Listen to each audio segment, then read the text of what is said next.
il vient d'être donné l'ordre que tous les policiers, tous les éléments de la police nationale congolaise issus de la communauté Banyamulenge quittent les hauts plateaux sans délai.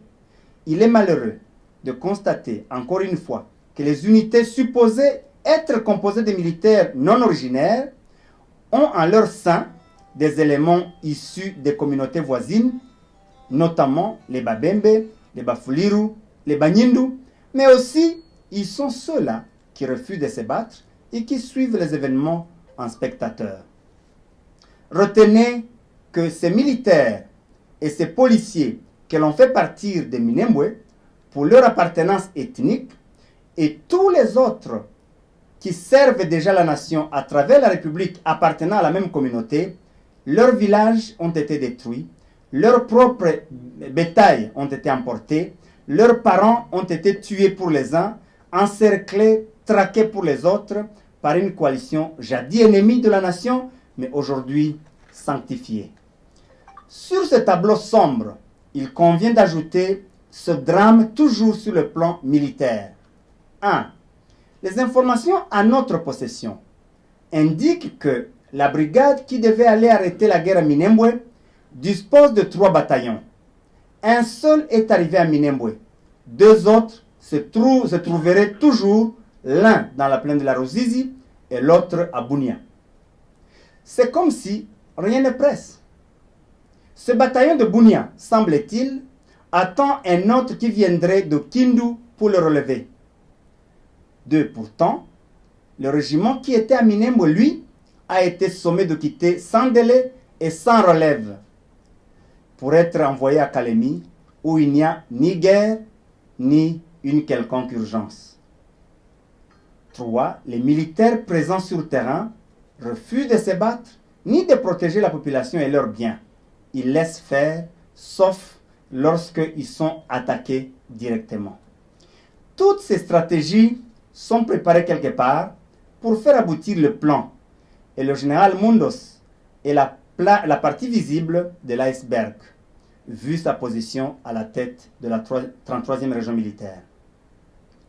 Il faut souligner que la stratégie de brûler les villages, groupement par groupement, secteur par secteur et territoire par territoire, vise à concentrer toute la population Banyamulenge dans le seul centre de Minembwe avant de passer à l'assaut final. C'est ainsi que plus ou moins 50 000, d'ailleurs aujourd'hui on parle de plus de 100 000 parce que chaque jour il y a des populations qui s'ajoutent. On parle de plus de 100 000 âmes qui sont déplacées vers les quelques villages restants autour du centre de Minembwe.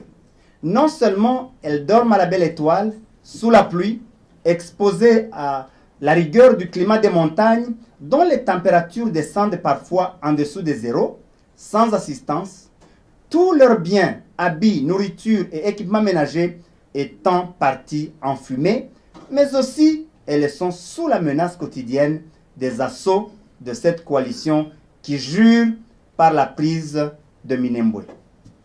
En effet, les Banyamulenge sont sous le siège comme du temps du Moyen-Âge.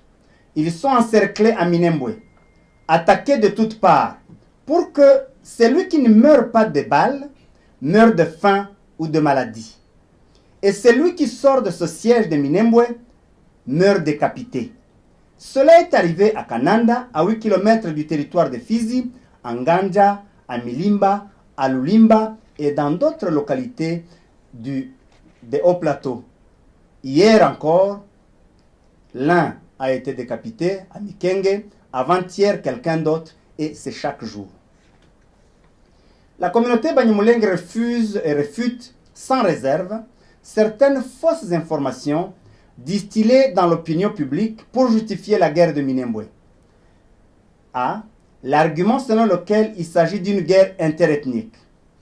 La communauté Banyamulenge affirme n'avoir aucun problème particulier avec les communautés voisines. Elle rappelle qu'il a existé un programme du gouvernement de traquer et éradiquer les groupes armés dont les Maï-Maï identifiés comme ennemis de la nation. La question que l'on se pose est de savoir comment du coup ces ennemis de la nation sont devenus une population civile des Babembe, des Bafuliru et des Banyindu révoltés. Par quelle baguette magique? B. L'argument selon lequel la guerre serait liée à la création de la commune de Minembwe. La communauté Banyamulenge relève d'abord que cette commune a été créée avec tant d'autres en 2013 par le gouvernement Matata, mais elle n'avait pas déclenché la guerre. Ensuite, le décret rendant opérationnelles certaines villes et communes